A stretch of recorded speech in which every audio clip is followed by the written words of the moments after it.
Gente, olá. Eu vim gravar essa aula que eu fiquei devendo para vocês a conclusão do sistema da fisiologia cardíaca, certo? Até na última aula que a gente viu sobre sistema cardíaco, deixa eu só carregar aqui, né? A gente viu essa questão aqui, essa parte do mecanismo de acoplamento, recitação e contração, tá? Como resultado da contração muscular, e a gente viu toda aquela parte, todo aquele trecho ali do potencial de ação se dissipando através da membrana, né, no túbulo T, liberando aqui o cálcio dentro do retículo sarcoplasmático para atuar ali na contração, e depois, durante o relaxamento, esse cálcio volta para dentro do retículo sarcoplasmático graças à bomba de cálcio, tá? E uma parte também do cálcio sai da membrana, ele atravessa a membrana pelo transporte, pelo contrapórter, né? Enquanto o cálcio sai, o sódio tá entrando, tá? Uma parte desse cálcio é liberada para o meio externo e outra parte é armazenada aqui no retículo sarcoplasmático. Isso tudo a gente já viu, nós ficamos aqui.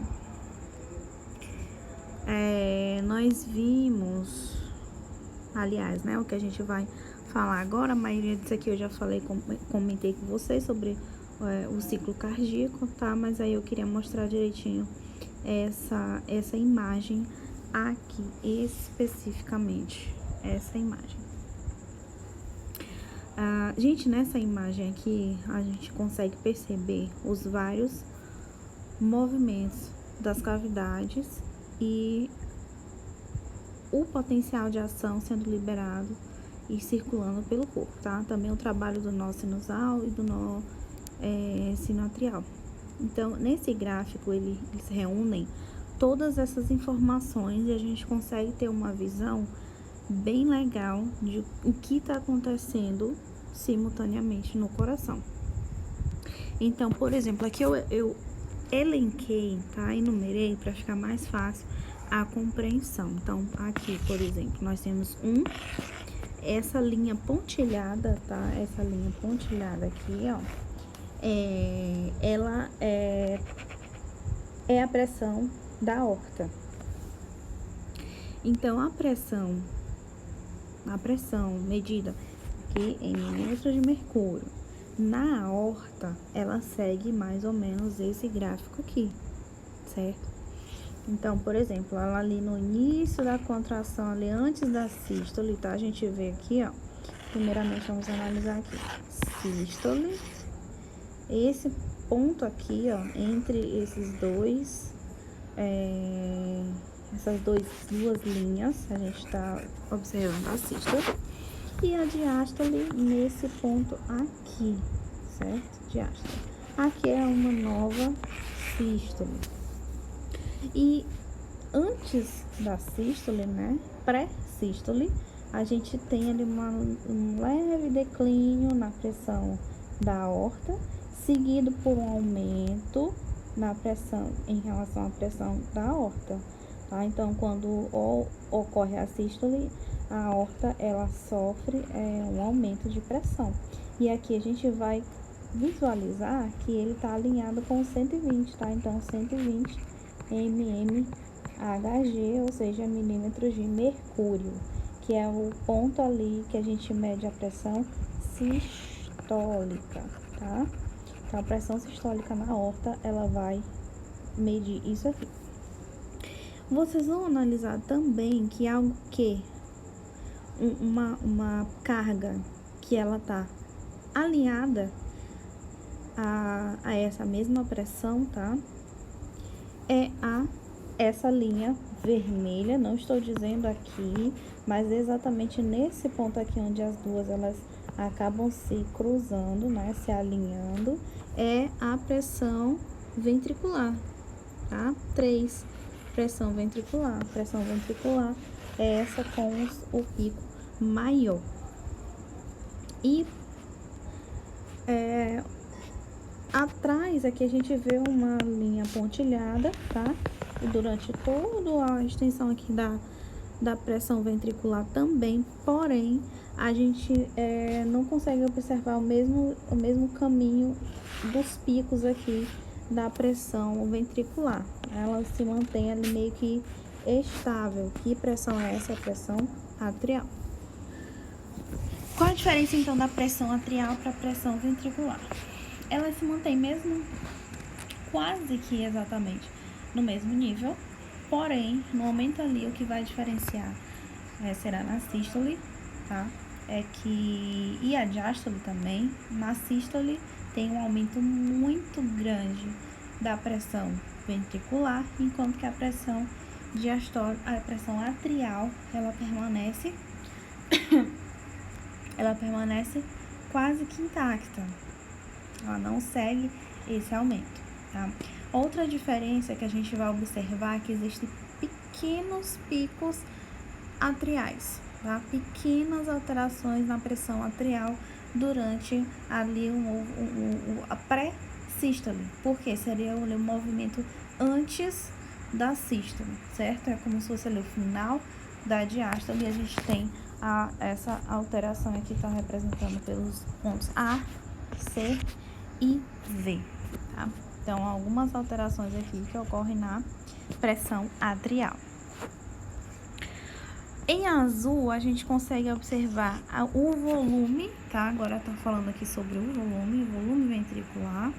O volume ventricular, ele tem ali, aqui a parte, olha só. Daqui pra cima a gente tá falando de pressão e daqui pra baixo agora a gente tá falando de volume, certo?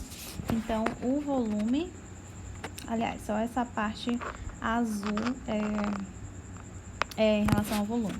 E o volume aqui, a gente tá visualizando uma variação, né, de 50 a 130 ml.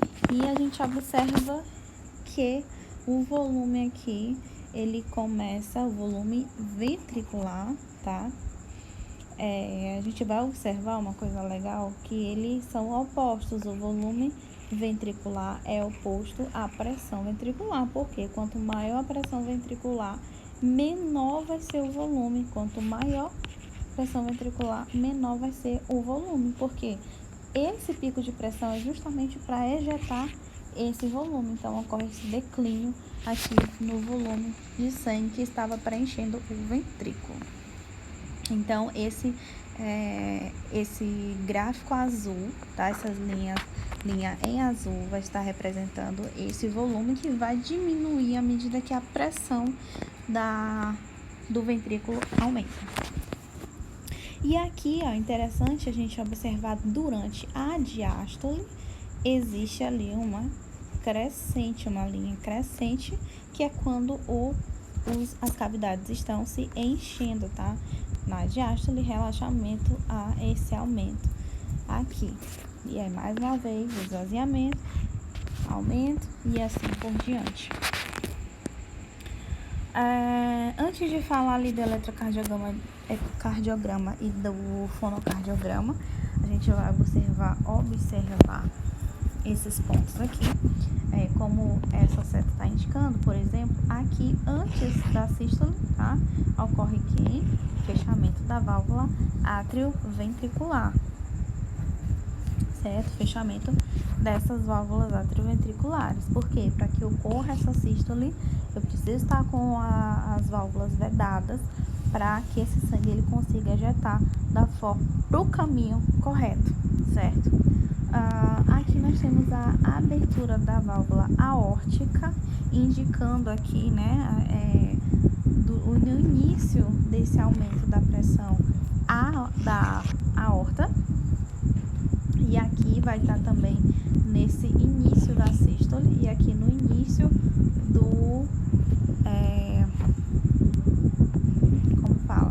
no início aqui da ejeção também, tá? Então, no início da ejeção ocorrem esses dois fenômenos aqui. Primeiro vai acontecer, vocês vão observar, ó, primeiro vai acontecer o fechamento da válvula atrioventricular, válvula tricúspide, depois vai haver a abertura da válvula aórtica, da semilunar, da válvula semilunar aórtica. E essa combinação vai resultar na ejeção, tá? Então, sístole resulta aqui na ejeção, mas tem que haver esses outros detalhes aqui para que essa ejeção seja bem sucedida. Existem dois fenômenos aqui bem interessantes, que é a contração isovolumétrica e o relaxamento isovolumétrico. Então, o que seria essa contração isovolumétrica? Por definição, essa contração ela é compreendida como um curto período, um curto espaço de tempo em que o coração ele já inicia o processo de ejeção, certo? Porém, o processo de ejeção não. Ele já inicia o processo de aumento da pressão para iniciar a ejeção, porém não ocorre a diminuição do volume desse sangue, tá? Então, olha só, o período aqui da contração isovolumétrica aqui compreende essas duas faixas aqui. E aí vocês vão observar que o volume aqui, ó, ele permanece igual, tá? Então, contração isovolumétrica. Essa contração, ela não resulta na diminuição do volume, certo? Então, é ali uma preparação, uma pré-contração, certo? Mas não ocorre a diminuição do volume. E existe exatamente o mesmo, porém, na fase ali de enchimento. Então, aqui a gente está falando na fase pré-ejeção, tá? Aqui na fase pré-ejeção e aqui na fase pré-enchimento, que é o relaxamento. Então, o relaxamento isovolumétrico, ele vai ocorrer nesse espaço aqui, antes de quê? Antes da diástole, tá? E assim como, por definição da contração isovolumétrica, nesse período aqui, indicando, tá? Vai haver um relaxamento, porém, por um curto espaço de tempo, não vai haver um enchimento das cavidades do coração. Então, é o momento ali final do esvaziamento, para iniciar, né, o relaxamento, mas que nesse ponto aqui, o coração, digamos assim, ele já está relaxando, mas ele ainda não permite a entrada de sangue para nossas cavidades, tá? Só vai realmente entrar o sangue a partir aqui do final do relaxamento isovolumétrico e completo relaxamento do coração. Aqui outro ponto também importantíssimo, que é o fechamento da válvula aórtica, tá? Então, para que esse sangue ele consiga fluir, para que ele não haja, né, um refluxo, existe esse fechamento da válvula aórtica. Aqui também nós temos a abertura da válvula atrioventricular. Essa válvula atrioventricular, como vocês já compreenderam, né, a função das válvulas atrioventriculares, elas vão dividir ali, vão separar um átrio de um ventrículo. Então, o fechamento dessa válvula atrioventricular é fundamental para que não haja, mais uma vez, o refluxo de sangue e para que não haja acúmulo de sangue nas cavidades, acúmulo de sangue em outros órgãos, principalmente quando a gente fala a nível de pulmão, certo? Aí sim a gente vem aqui para baixo, a gente vai falar sobre o 5, essa linha 5, que é o eletrocardiograma alinhado também com o fonocardiograma. O eletrocardiograma, que a gente vai falar já, é um percurso, ele é um gráfico que vai medir a função elétrica das células cardíacas, tá? Do músculo cardíaco. Então, isso aqui a gente vai conseguir perceber esse estímulo elétrico se perpetuando ao longo do tempo, porque o eletrocardiograma, ele é aqui, eu não lembro, gente, como é que a gente chama aqui, esse eixo, assim que chama na matemática, né? Isso aqui é tempo, segundos, tá? E essa outra aqui, esse outro eixo aqui, vai ser a carga elétrica, certo? Então, quando a gente observa, por exemplo, esse pico aqui, nós estamos percebendo que a gente pode estar observando aqui na base o tempo em que esse pico ele ocorreu, tá? E aqui a voltagem elétrica, a carga elétrica. E aqui nós temos várias diversas alterações que eu vou falar um pouquinho para vocês já. No fonocardiograma, a gente vai encontrar a presença das famosas bulhas cardíacas, tá? Primeira e segunda bulha, terceira e quarta para casos patológicos, certo? Primeira e segunda bulha são as fisiológicas.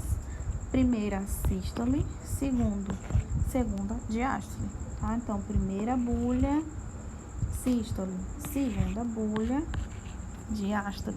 Mas existem casos em que a gente consegue perceber uma terceira bulha, uma quarta bulha.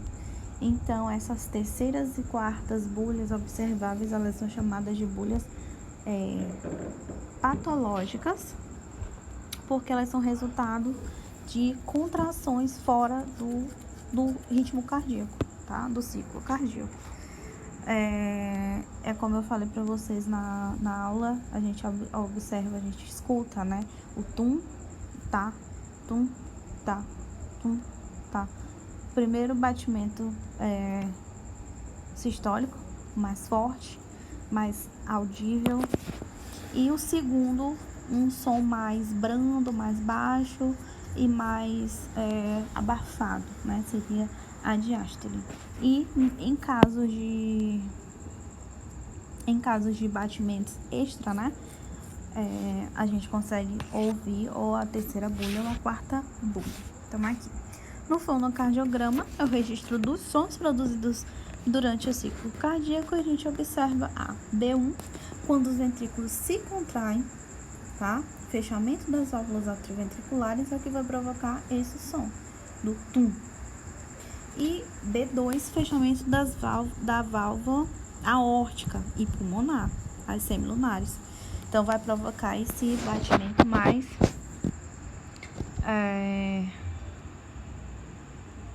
com uma frequência menor, tá? O tá, tum, tá, tum, tá. B2. O B3 ocorre na protodiástole, logo após do B2. Então, o B3 é como se fosse uma repetição do B2. A gente consegue escutar um tum-tatá, tum-tatá, tum-tatá, tum-tatá, certo? E o B4 ocorre na pré-sístole, logo antes da B1. Então, é como se fosse um segundo som, na realidade, o primeiro, né? Digamos assim, do B1. Então, ele vai ocorrer uma repetição. Pode ser que o indivíduo apresente os 4 sons? Pode ser que apresente. Certo? Então, aqui B1 e B2 fisiológicos e B3 e B4 patológicos. Tá? Aqui, gente, tudo isso aqui está sendo explicado, tá? Passinho por passinho, então, do jeito que eu falei pra vocês, ó. Aí tá explicando aqui a curva da pressão na aorta, certo? O 2 lá é o que? Exátrios e contração atrial, onda A e onda C, tá tudo explicadinho, mas eu acabei usando só a imagem para explicar para vocês, certo? Mas isso aqui vocês têm acesso, eu já mandei isso aqui, esse mapa mental para vocês. Essa aqui nós já falamos, e agora a gente vem aqui para o eletrocardiograma. Bom, então a definição, né, do eletrocardiograma. O eletrocardiograma, como eu falei para vocês, ele é um exame que ele acaba verificando essa eletricidade do coração, essa carga elétrica do coração. E aqui fala o seguinte: todo impulso cardíaco que passa através do coração é seguido por uma corrente elétrica e se propaga igualmente do coração para os tecidos adjacentes. Então, esse estímulo que vai percorrer ali do coração para os tecidos adjacentes vai ser vai ser verificado através do eletrocardiograma e essas curvas que a gente vai ver agora.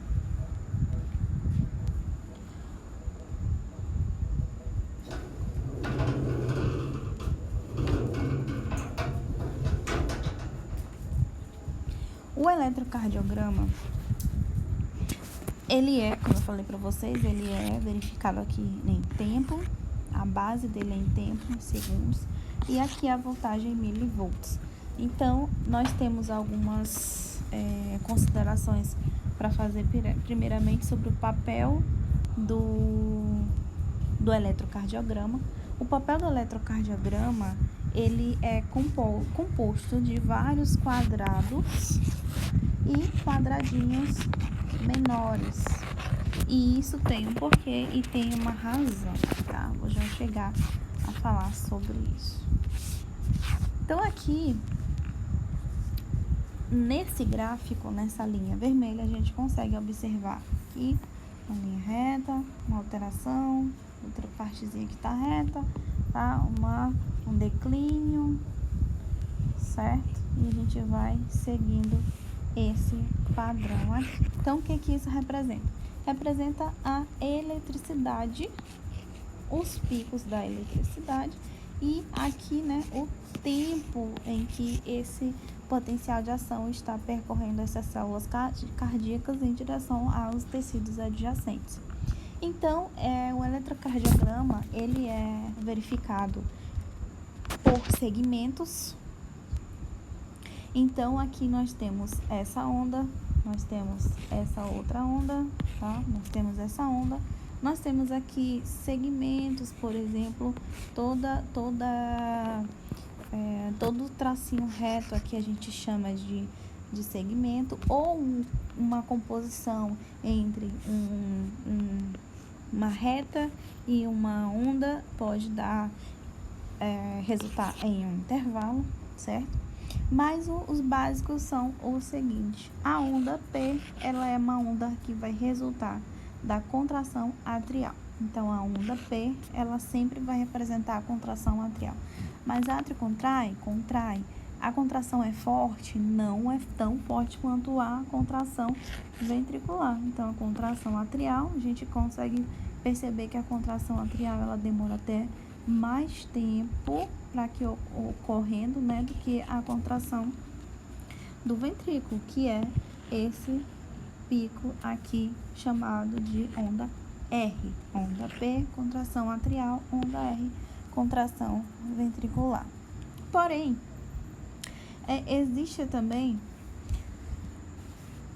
existe uma composição aqui que é chamada de complexo QRS. Por quê? A contração ventricular, ela é composta por, na verdade, não somente essa onda positiva que eu falo aqui, ó, em relação a esse ponto zero, certo? Zero. O que está acima é positivo, o que está abaixo é negativo, tá? Então, ela é composta aqui por uma onda negativa, uma onda positiva e outra onda negativa. Então, esse aqui é o complexo QRS. Onda P, contração atrial, complexo QRS, contração ventricular, certo? E aqui a gente consegue observar o tempo em que ocorre essa contração. Isso aqui foi um extra que eu acabei colocando no meu mapa mental. Então, onda P, o normal da onda P é de durar de 0,12 a 0,16 segundos, ok?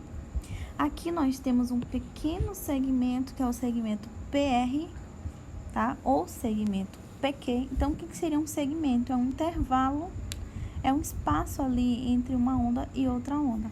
Então, o segmento PR. Então, por que é chamado de PR? Porque é o espaço entre a onda P e o complexo QRS. P, Q ou PR, porque às vezes acontece de o eletrocardiograma não ter essa onda Q, tá? Então, pode ser chamado de intervalo PR. É mais comum ser chamado de intervalo PR. Então, o que é o intervalo PR? É o segmento, tá? O que é esse segmento PR? É esse intervalo aqui entre a onda P e a onda R do complexo QRS. E esse segmento, ele ocorre ali em uma velocidade de 0,04 segundos, ok? O complexo QRE é a onda Q aqui. A onda Q, ela tá fazendo uma referência ao ponto ali de despolarização do septo intraventricular, ou seja, o ponto ali de despolarização do septo, que é aquela parede que vai dividir ali o átrio ventrículo direito do átrio ventrículo esquerdo. Então, essa onda aqui negativa, ela representa esse ponto de despolarização desse septo. Complexo QRS, QRS, e aqui nós temos o segmento ST, porque é o que vai separar a onda S da onda T, tá? Segmento ST. Então, esse segmento ST, ele vai ocorrer ali numa velocidade de 0,14 segundos, mais ou menos ali a média, tá? E por último aqui a gente tem a onda T. A onda T é sempre positiva, pois é a região que inicia, quando a gente vai observar o início ali da repolarização, tá? Então, aqui, o início da repolarização. Se iniciar pela base, será negativa. Então, é sempre positiva, pois a região que inicia a repolarização é o ápice. Se iniciar pela base, se iniciar a repolarização pela base, então a onda, ela acaba sendo uma onda negativa. E ela ocorre aqui em uma velocidade de 0,12 segundos, tá? Aqui eu já falei. Então, olha só que interessante. Aqui nós temos o papel do eletrocardiograma. Aqui em uma ampliação a gente consegue perceber que cada papel, né, esse papel ele é formado por vários quadrados maiores e cada quadrado maior tem 1, 2, 3, 4, 5 quadradinhos menores. Então, o que isso representa? Olha só. Então, eu tenho aqui um quadrado maior e eu tenho 1, 2, 3, 4, 5 quadradinhos menores, certo? Além disso, eu tenho linhas. Eu tenho linhas horizontais e tenho linhas verticais, certo? Cada quadradinho desse, né, cada quadrado maior, se a gente for analisar esse eixo aqui, tá? Esse aqui que tá em mais evidência, representa o tempo. E se a gente fosse somar, tá, todos esses quadradinhos, a gente ia ter aqui 0,20 segundos. Então, quer dizer que a cada quadrado menor que esse estímulo ultrapassar, ele está tendo uma duração de 0,20 segundos, ok? Se é 0,20 segundos, então cada quadradinho desse vai medir quanto? 0,04 segundos. Então, é como se a gente tivesse o seguinte, aqui 0,04, 0,04, 0,04 segundos, tá? Somando tudo isso dá 0,20 segundos. Então, um quadradinho desse representa 0,04 segundos. Então, voltando aqui nós temos 0,20, 0,20, 0,20, certo? E aqui o tempo, ele vai sendo representado em segundos, de quadradinho em quadradinho. Então, lógico, se a gente tem, por exemplo, né, quantos quadrados grandes a gente precisa percorrer para que dure 1 segundo, tá? Porque aqui o tempo, né, é em segundo. Então, a gente iria somando, né? 0,5, 0,20 mais 0,20, 0,20, 0,20, aí no final dá 1 segundo, tá? Então, são 1, 2, 3, 4, 5 quadradinhos equivalem aqui a 1 segundo. Então, um estímulo que ele percorreu, né, todo esse ponto aqui, ele percorreu essa distância, né, em segundos, 1 segundo. E, a gente tá falando de tempo, mas essa distância, ela é avaliada como, né, o comprimento em milímetro. Então, cada quadradinho também é representado por 5 milímetros. Então, 5 mais 5 mais 5 mais 5 mais 5, 25 milímetros é o mesmo que a distância de 1 segundo, tá? O tempo de 1 segundo. Então, o estímulo, ele demoraria para se deslocar 1 segundo, 25, aliás, o tempo em que esse estímulo precisaria para se deslocar 25 milímetros seria o quê? De 1 segundo, certo? E as linhas verticais, elas vão representar aqui a voltagem. Então, aqui é o ponto zero. Então, a cada quadradinho que a gente vai subindo horizontalmente, aliás, verticalmente, a gente vai aumentando 0,5 milivolts. Então, 0 milivolts aqui, né? 0 milivolts, 0,5, 1, 1,5, 2 milivolts. Então, quanto maior o pico, maior também vai ser a voltagem. E quanto mais espaçado for esse pico, maior aqui vai ser o tempo percorrido e a distância percorrida também, tá? Então, exemplificando, complexo QRS bem estreito, complexo QRS espaçado, certo? Isso aqui não é normal, é patológico. O normal é ter um complexo QRS bem estreito.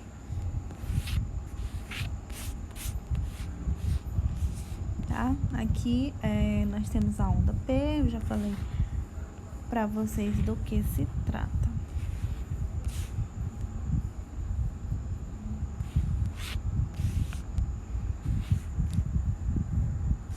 Todos os intervalos também. E vamos aqui para baixo. O eletrocardiograma, né? As derivações do eletrocardiograma. Então, como a gente vai medir? O que a gente vai utilizar para medir esse eletrocardiograma? O eletrocardiograma, ele é um exame realizado a partir do eletrocardiógrafo, que é um aparelho que ele vai fazer simplesmente uma leitura desses estímulos elétricos, desses impulsos elétricos, e vai fazer essa representação naquele papel característico, tá? Mas para que a gente consiga captar esses estímulos, a gente precisa desse aparelho, e ele funciona como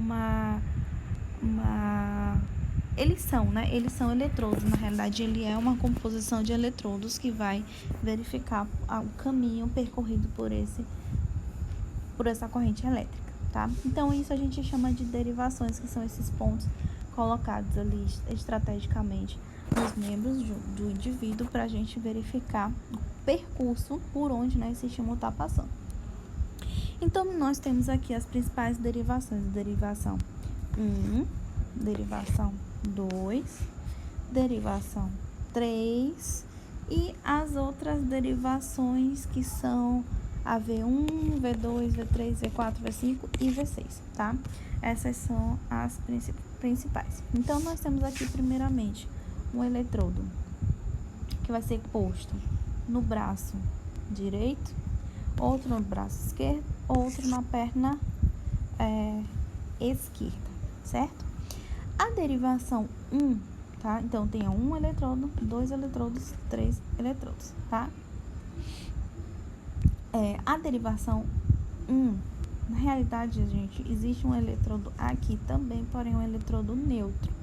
Ele não faz nada, tá? Então, nós temos, geralmente, são as cores ali, verde e amarelo, vermelho e preto, tá? São os 4. Mas o preto, a gente vai reparar que ele é neutro, ele acaba sendo neutro. Nós temos aqui, então, 1, 2, 3 eletrodos que são realmente para aferir. A derivação 1, ela vai ser a composição do eletrodo posto. Olha só, a derivação 1, ela vai ser uma combinação do eletrodo da mão direita com o eletrodo da mão esquerda, tá? A derivação 2, ela vai ser a combinação do eletrodo da mão direita com o eletrodo do pé esquerdo.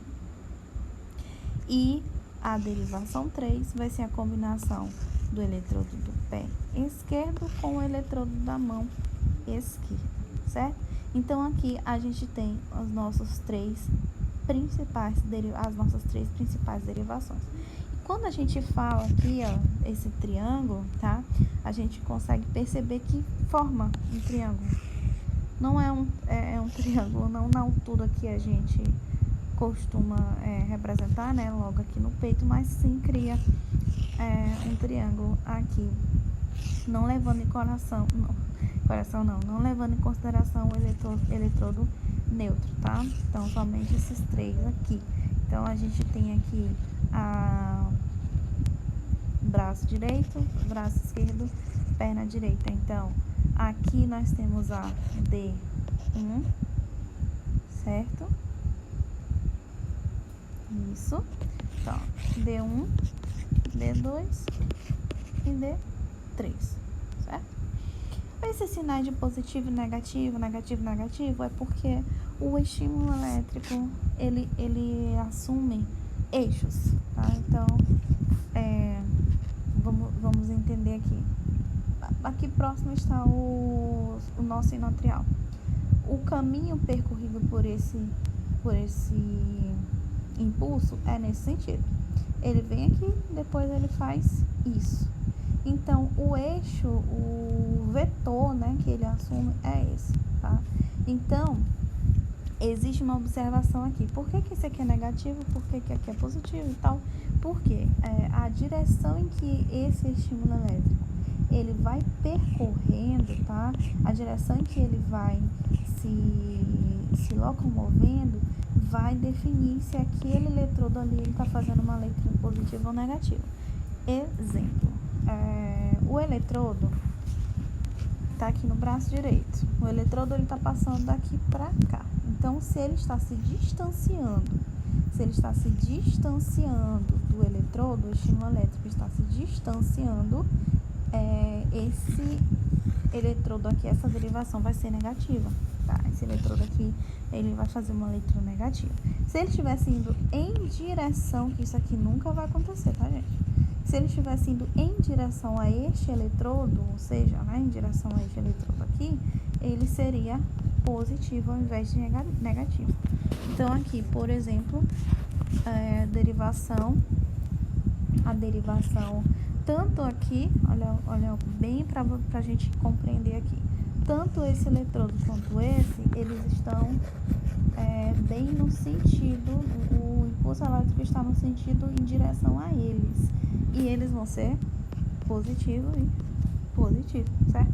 Então, aqui eles estão se aproximando, esse vetor está se aproximando do estímulo, então ele vai ser positivo, do eletrodo, né? Ele vai ser positivo e positivo, e aqui ele está se distanciando, então ele vai ser negativo.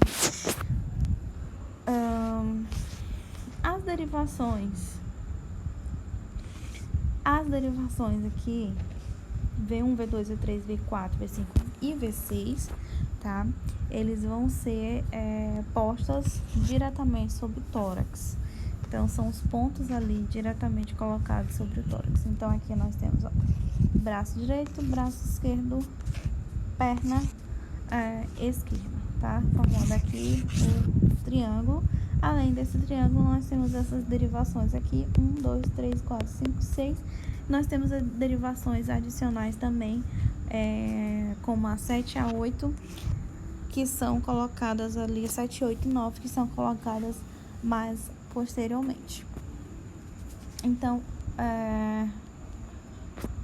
essas três principais, esses eletrodos, né, que eu falei pra vocês, que é braço direito, braço esquerdo e perna, eles são chamados por si só, unipolarmente, tá?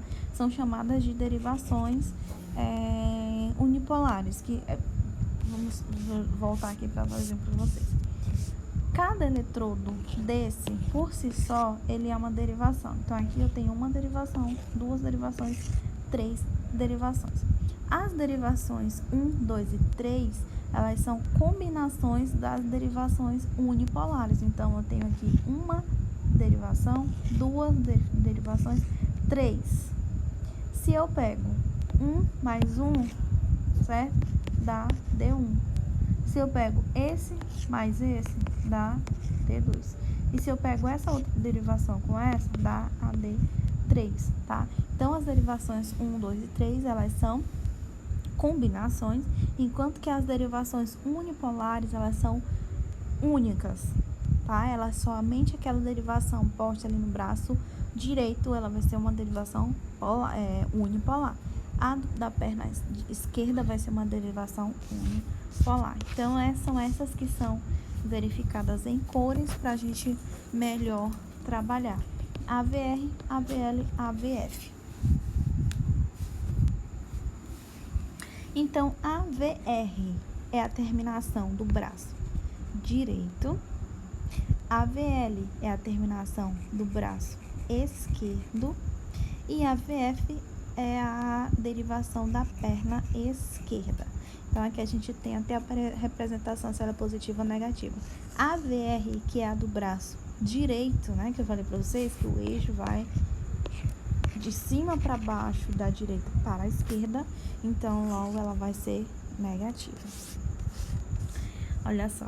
Então, aqui, braço direito, AVR, braço esquerdo, AVL, tá? E olha, vermelho, amarelo, AVF, perna esquerda, verde. E o eletrodo neutro, o preto. Então, geralmente, a gente faz essa associação aqui. Flamengo, Brasil. Tá? Macetinho. Mas qual lado que eu vou saber? Bom, o preto é neutro. Então, o preto vai ser na perna. Mas, direita ou esquerda? A gente vai colocar assim, coração, eu aprendi assim e na maioria dos professores vão ensinar assim pra vocês também. O coração, ele tá mais voltado pro lado esquerdo, tá? Então, a gente diz assim, o lado do coração, lado esquerdo. Então, coração, lado esquerdo, a gente guarda aqui do lado esquerdo, no peito, no coração, Brasil ou Flamengo, que é o mais importante?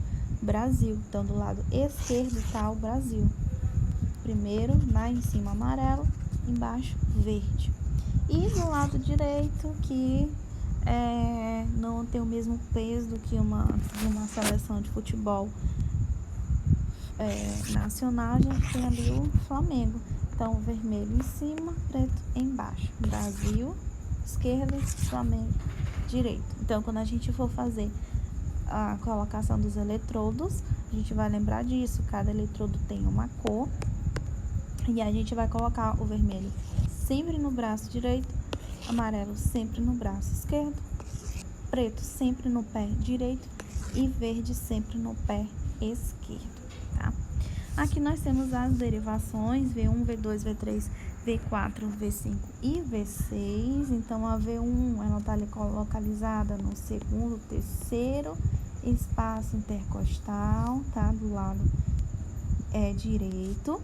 A V2 está localizada também no primeiro, segundo, terceiro espaço intercostal, do lado esquerdo, bem alinhado aqui com a V1, tá? A A V, deixa eu ver como é que eu vou explicar para vocês a V4. A V4, ela tá localizada ali na linha M clavicular, tá? Na metade da clavícula, porque na imagem tá um pouquinho distorcido. Mas na linha M clavicular, na metade da clavícula, certo? No primeiro, segundo, terceiro, quarto. Primeiro, segundo, terceiro, quarto, quinto, né? Espaço intercostal na linha ali M clavicular. A V3, derivação V3, ela tá ali entre a V2 e a V4, de forma descendente. A V5 e a V6 estão dispostas uma do lado da outra, né, em linha reta, a partir da V4. Então, V4, V5 e V6. Certo? Deixa eu ver o que mais. Ó, o eixo que eu tava falando pra vocês que o coração percorre, o estímulo elétrico percorre, é exatamente nesse sentido, tá? Sempre dessa forma. Então, a gente nunca vai ver um estímulo, fisiologicamente, um estímulo saindo daqui em direção ao átrio, o nó sinusal, não, né? Então, sempre do nó sinoatrial,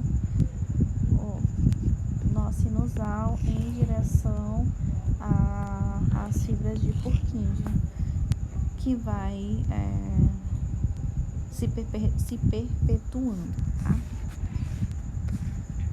Isso aqui já é bastante complexo pra gente falar fisiologia, vocês vão ver as classes do adulto, tá? Essa parte aqui de análise vetorial mais aprofundada, certo? Aqui é só pra exemplificar mais ainda.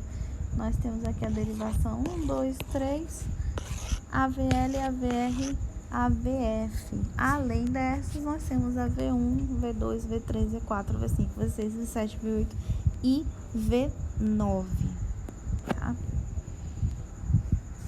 Isso aqui é mais uma revisão. Legal aqui da gente ver como que essa derivação, o estímulo elétrico, ele percorre o coração, tá?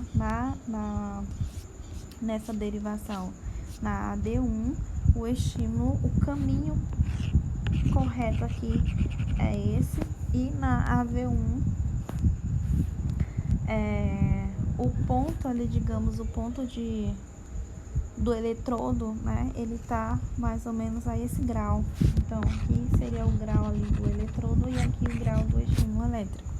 Então, o único que bate exatamente, vocês vão ver aqui, ó, o único que bate exatamente esse percurso aqui vai ser a D2, derivação 2. É o único que é bem retinho com o impulso cardíaco, né, a direção do eletrodo em relação ao percurso do estímulo elétrico. O restante, olha só a angulação, né? Onde que eles vão estar localizados. Gente, essa angulação aqui é em relação se o eletrodo tá mais para a esquerda, mais para a direita, se tá na mão, na perna, se é direita ou esquerda, tá? E o único que vai seguir uma linha bem alinhada mesmo, ó, esse aqui não está, esse aqui não, esse aqui não, esse não. Então, o único que está alinhado é D2, a derivação 2. Por isso que essa derivação 2 é muito importante, tá? A derivação 2 é muito importante. Certo? Nessa aula que eu queria falar para vocês é isso. E eu vou encerrar ela aqui e vou continuar a próxima aula, que vai ser sobre um conteúdo novo, ok?